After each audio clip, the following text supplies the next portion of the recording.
It was December of 2023. Georgia just narrowly lost the SEC championship to Alabama. They were scoring just a slight tick above 40 points a game.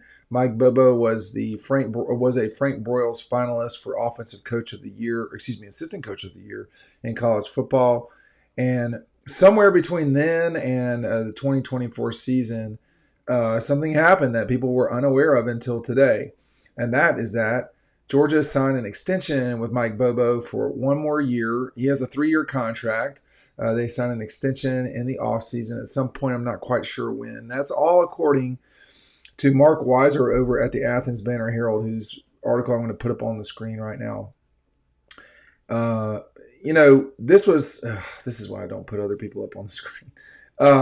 This is new news. It's actually very big news, to be honest with you, because for all of the hubbub around Georgia this offseason, specifically as it relates to Mike and all of the things that Buck Bellew was talking about on radio, as well as Paul Feinbaum, this kind of goes counter to those things. I mean, what Buck was talking about was that Mike would step down because of the possibility of a health thing. I could understand how that would be possible. It didn't happen, apparently, or quite clearly. As far as Paul is concerned, Paul's just kind of doing what he does. I don't mean that in a bad way or a good way. His job is to stir the pot, and he's doing an effective job at that. Make sure you're signing up for our newsletter. This went out on our newsletter before it went out anywhere else. And it's, I've just jumped on here a couple minutes later, and it's already almost at 1,000 views. So make sure you're checking out our newsletter. You can sign up for that over at Dawg Post. But in terms of what, Mike brings to the table, he's going to need some more explosion from and more consistent. There's two things that got to happen for Georgia to be better. Number one, to go back to where they were under Mike, which was 40 points a game and just kind of rolling along, they're going to be more consistent, first of all. They were inconsistent in 2024. They were inconsistent at the beginning of 2023, but that riddle got solved in game 4 and on. In 2024, they need some more explosive plays. I'm not saying that because I have the data in front of me. I'm saying that because I was at every single game this year, and there just were not a lot of explosive, cheap, easy, free plays. For instance, how many plays were there like with Trevor Etienne busting around the right-hand side against Texas in the SEC championship game? How many long runs were there? How many big plays were there that weren't in the Alabama game? I mean, Georgia far too often was quite pedestrian. Tate Ratledge, I talked about this last week. Tate Ratledge was saying, hey, it's on the players. It's a combination of the players and the coaches. It's not just any one player. It's not any one coach. It is up to Mike Bobo and Kirby Smart to get this offense to go, period. But it is up to the players to execute those things. That is coaching. The players, getting players to execute, getting them in a good position. I've been around Mike for a long time. When I was at grad school at Georgia, Kirby and Mike had already gone on, but I knew plenty of the people. I knew plenty of guys on the team at the time. I've known Mike for, unfortunately, it's starting to be like almost 40 years. It was 30 some odd years, and he has been the butt of the joke at Georgia for a long time. He has also been one of the most productive offensive coordinators Georgia's ever had. And that's either under under Kirby or under Mark Richt. But what happened last season was Georgia was not at all where they needed to be offensively. The defense was pretty good. I mean, if not very good.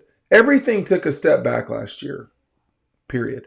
But it can't be surprising that, coming in off of a season where you're scoring 40 points a game with so much transition, you were changing coordinators, you were changing offense, you were changing quarterbacks. I mean, there was a lot of movement at Georgia going into the 23 season, and they really scored a bunch of points that last year. I'm going to put it up on the screen because, what people say is, well, I didn't score it against good teams. What? That's the part that there's never any, you can't ever do anything right for Georgia folks, as it seems like. They scored 51 against ranked Kentucky. They scored 52 against ranked Ole Miss. Scored 30 against Missouri. Scored 38 on the road against Tennessee. Not the same. Scored 63 against Florida State.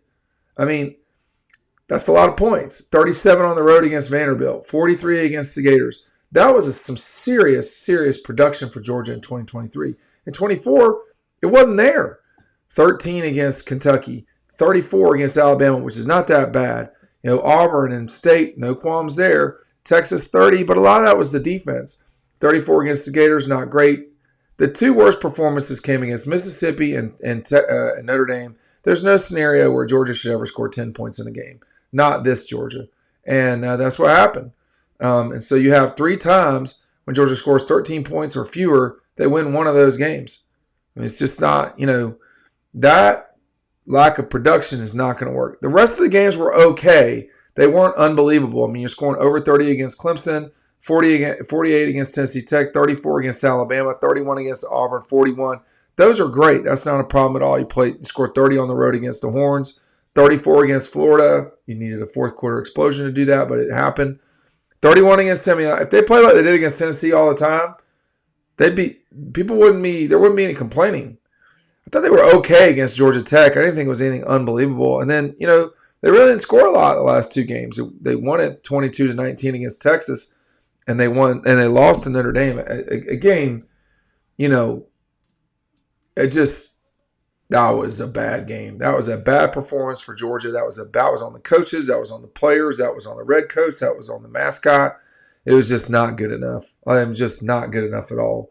So, that's what they are having to live with in this offseason. But the extension was not coming out of the 24 season. It's going into the 24 season after a very productive one. And when in a time where people like me, who are, sometimes idiots, but usually not, really felt like Georgia would explode on offense. I don't think I was the only one. I think most of us felt that way. Problem was they were too much like I thought. They had to throw it too much. Like the run game was non-existent. And that just was really problematic. And this is going to be something that Georgia is going to have to figure out over time. They have spring ball starting on Tuesday. Again, if you're not on our newsletter, you're going to miss out on all the pertinent things. You really want to go to 4 social media channels to get news? You really want to pick up your news from some infographics from some guy in their basement? We're actually there. We cover the team. This is the 25th year that we've covered the team. Make sure you're on our newsletter. The link is right down below. It's past the BetMGM graphic and text. Make sure you're checking that out. Look, it's got to get better. They're not the close of the season. The last 6 games, they scored 10, 38, 59 against a team that, come on, 44 against Tech, but some of those points were in overtime, 22 and 10. So in their last 6 games, they failed to score over 23 points 3 times. That's just not going to cut it. I mean, that's a bad sign. Everybody's been talking about this. Paul's talking about, pedestrians in downtown Atlanta, like, I wouldn't pick up anybody downtown. I mean, that MARTA station, no. Maybe around 5 points, maybe, but not Arts. No, we're not going out Peachtree picking out offensive coordinators. They've got the guy they believe in.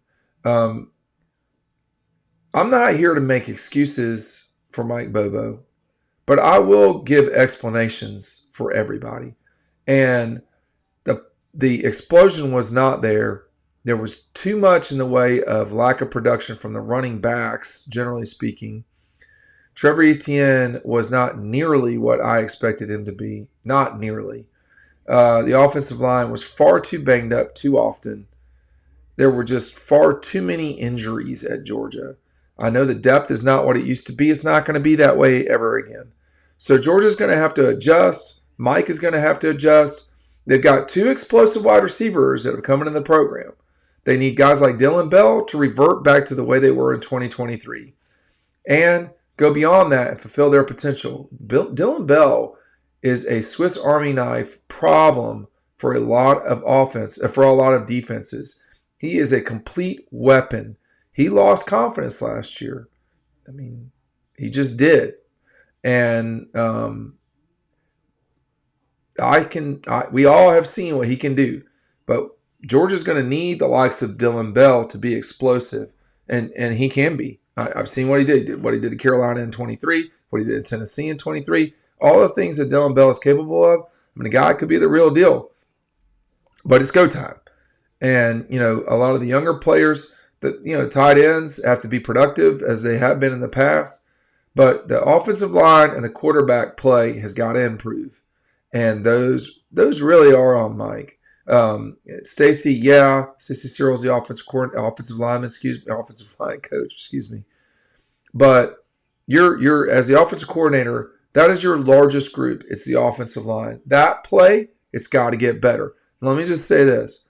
In 2020, the offensive line was a bit of an adventure at times. They got that cinched up in 2021. So there are, these coaches at Georgia, they're not idiots. They're not morons, okay?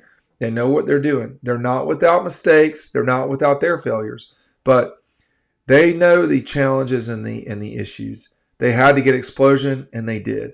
Let's see where this goes from here. Hey, look, I wanted to bring you the breaking news from Mark Weiser over at the Athens Banner Herald. It's really good reporting. That news has not been reported yet. It's the first day that's happened. And I thought everybody would like to know that. Thanks for watching. Make sure you're on the newsletter.